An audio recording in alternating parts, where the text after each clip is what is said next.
فوج کو حقیقی معنی میں قومی بنانے کا عمل شروع۔ جو ایک قوم ہونے کا احساس ہے وہ پیچھے کار فرمانے کا کہ ہم تب قومی بنیں گے جب ہماری فوج قومی فوج بن جائے گی۔ پولیٹیکل اینڈ سائیکولوجیکل ریسٹرکچرنگ، جس کو کہتے ہیں انسٹیٹیوشنل سائیکالوجی، انتہائی اونچے درجے کا اس کو نارسسسٹک پرسنالٹی ڈس آرڈر۔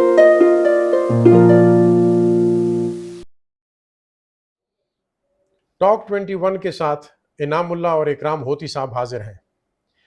پاکستان کے لیے خوشخبری آنے کا سلسلہ شروع۔ 9 مئی کے بعد سے واقف حال لوگوں کو بے مثال تشویش لاحق رہی۔ فوج میں نفاق، معیشت کا برا حال، یہ سب بہت پریشان کن تھا۔ پہلے مرحلے میں فوجی تنصیبات پر حملہ کرنے والوں کا پتہ چلایا گیا۔ دوسرے مرحلے میں فوج اور سیاست میں بگاڑ کا اندازہ لگایا گیا۔ سیاسی دہشت گردی کے اندرونی اور بیرونی مہروں کا کھوج لگایا گیا۔ عدالت میں براجمان سیاسی دہشت گردوں پر قابو پایا گیا، اور ساتھ ہی ساتھ قومی فوج کو حقیقی معنی میں قومی بنانے کا عمل شروع کیا گیا۔ اور یہ بڑا اہم جملہ ہے، قومی فوج کو حقیقی معنی میں قومی بنانے کا عمل شروع۔ اچھی خبر یہ ہے کہ اندرونی اور بیرونی دونوں دشمنوں کا سراغ مل گیا۔ اب بڑے بڑے فیصلے کیے جا رہے ہیں، بس چند دنوں کا انتظار ہے۔ یہ جو حالات چل رہے ہیں کافی بھاری بھاری باتیں ہیں، اور ہوتی صاحب کچھ بتائیں گے ہمیں۔ قومی فوج کا جو ہم نے ذکر کیا، پہلے اس سے اگر شروع کر لیں، قومی فوج کو قومی فوج بنانا، یہ کیسے سمجھائیں گے اپنے دوستوں کو؟ مجھے پہلے قومی فوج نہیں تھی اور اب قومی فوج بن جائے گی؟ بنگالیوں کو کوئی شکایت تھی؟ ہاں، بنگالیوں کو تو ان تھی۔ کی شکایت کیوں دور نہیں کی گئی؟ بھٹو کو کیوں مارا گیا؟ اچھا، نواز شریف کے ساتھ جو کچھ ہوا وہ کیوں ہوا؟ اور بھٹو کا مطلب بھٹو نہیں ہے، پیپل پارٹی ہے۔ نواز شریف کا مطلب نواز شریف نہیں ہے، ہاں اس کی ہاں، پارٹی ہے۔ کروڑوں ووٹرز ہیں۔ یہ سارے عمل کیوں کیے گئے؟ اس لیے کہ جو ایک قوم ہونے کا احساس ہے وہ پیچھے کار فرمانے کا۔ اچھا، پوری قوم میں یہ احساس نہیں تھا۔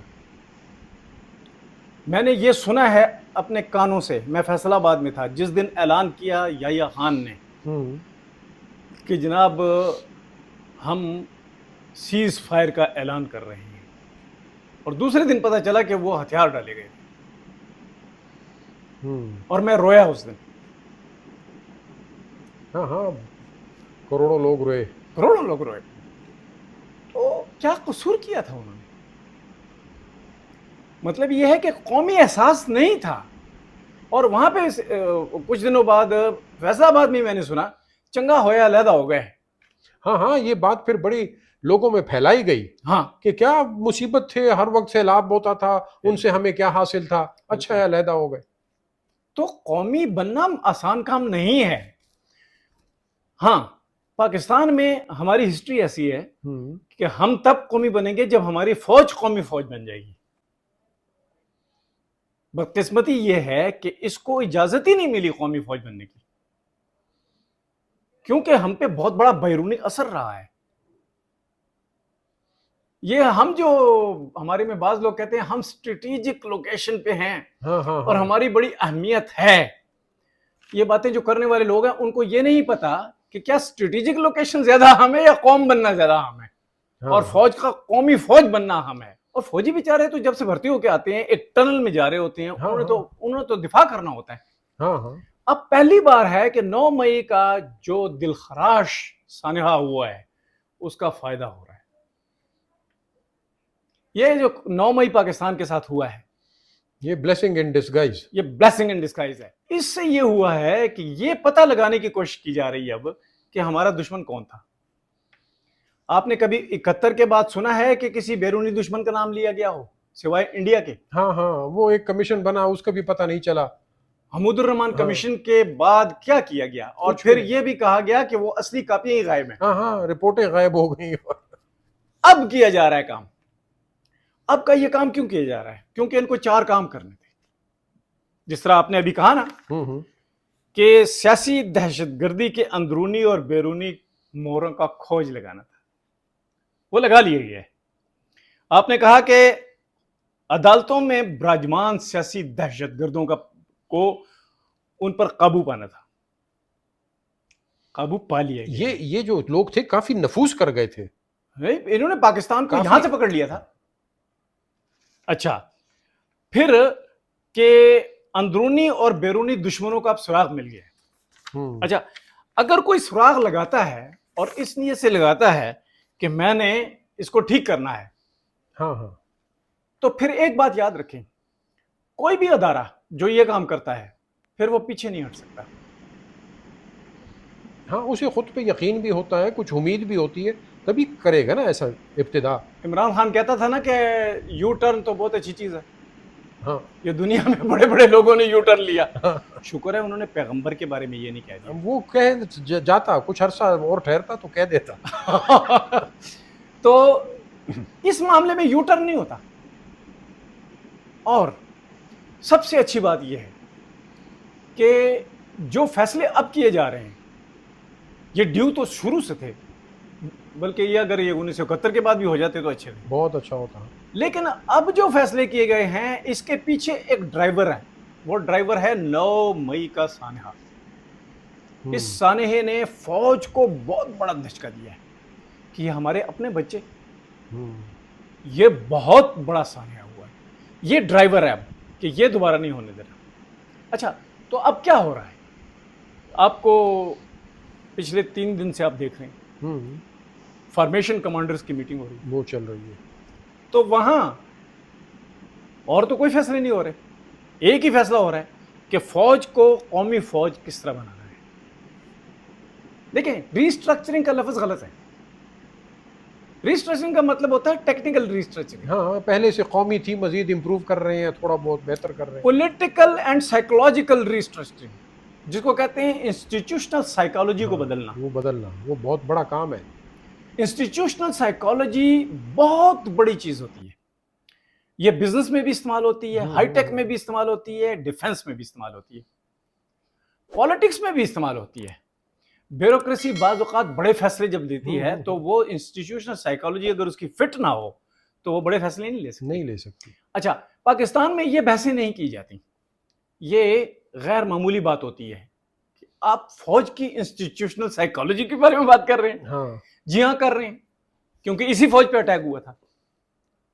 تو اس فوج میں وہ کون سی پہلے ایسی بات تھی کہ اس پر ایک سیاستدان کے کہنے پر یا اس سیاستدان کے جو پیچھے کچھ لوگ فوج میں تھے ان کے کہنے پر فوج پہ حملہ کر دو؟ یعنی وہ کیا چیز تھی؟ ایک تو اس کا پتہ لگایا جا رہا ہے. جو لوگ اس میں کسی بھی حوالے سے ملوث تھے ان کا پتہ چل گیا، ان کے ساتھ جو ہونی تھی وہ ہو رہی ہے. اب بڑے فیصلے لیے جا رہے ہیں. ایک تو انسٹیٹیوشنل سائیکالوجی بدلنی ہے.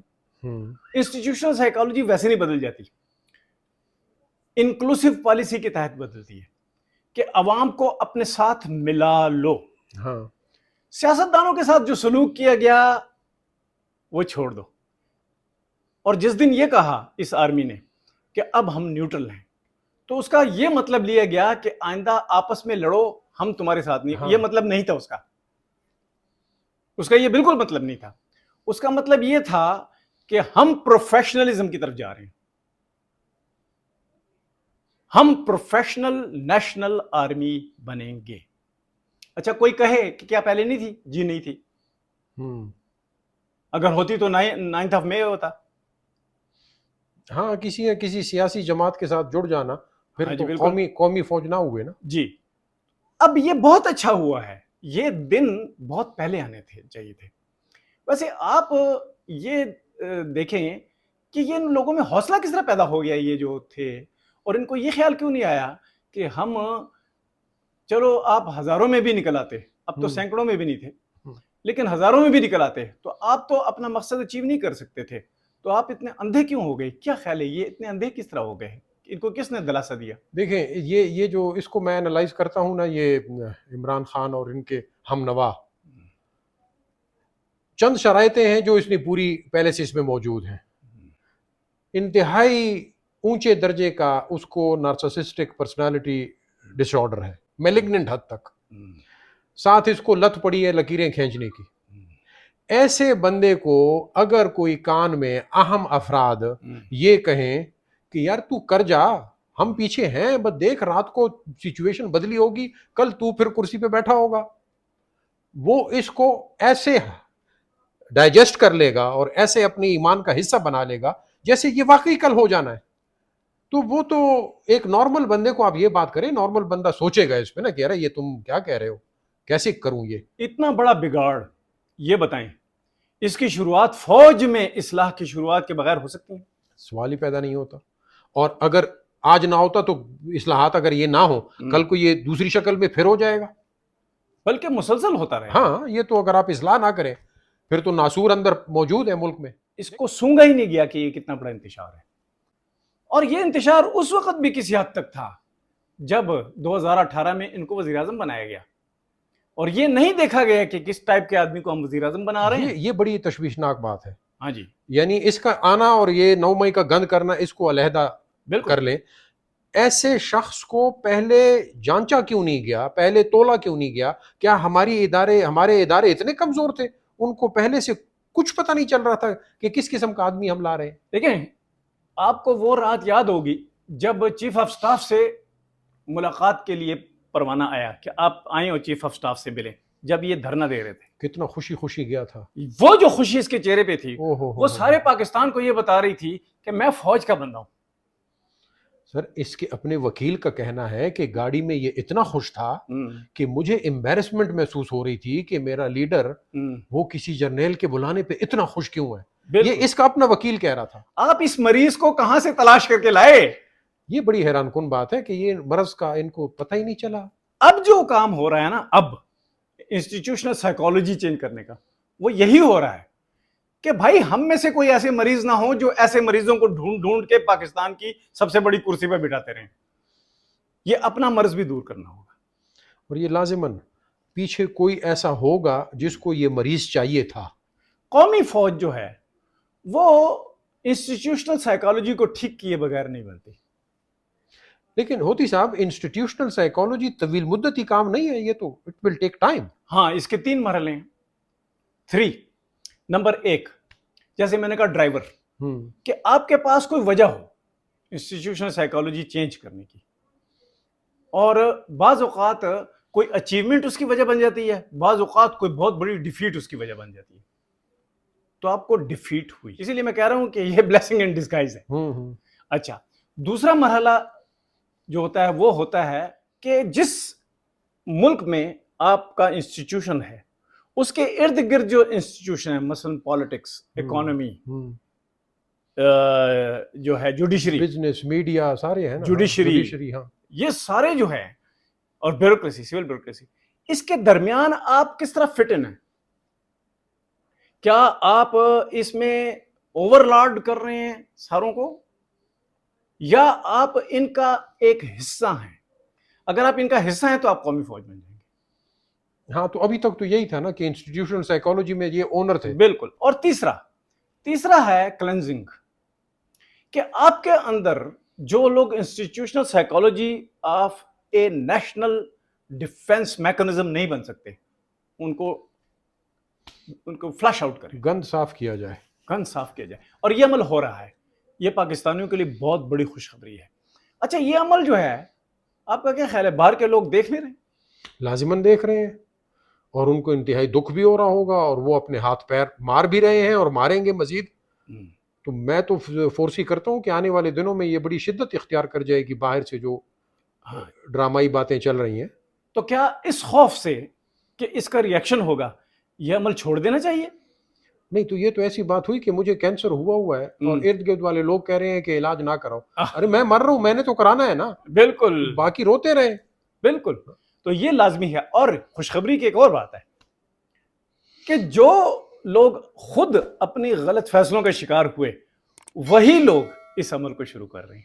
اللہ کرے کہ بہتری کی جانب ہم گامزن ہو جائیں, اور یہ جو تبدیلیاں سن رہے ہیں یہ اسی طرح آگے بڑھتی جائیں, اور دشمن کا منہ کالا رہے۔ اگلے پروگرام تک کے لیے اجازت دیجیے، خدا حافظ۔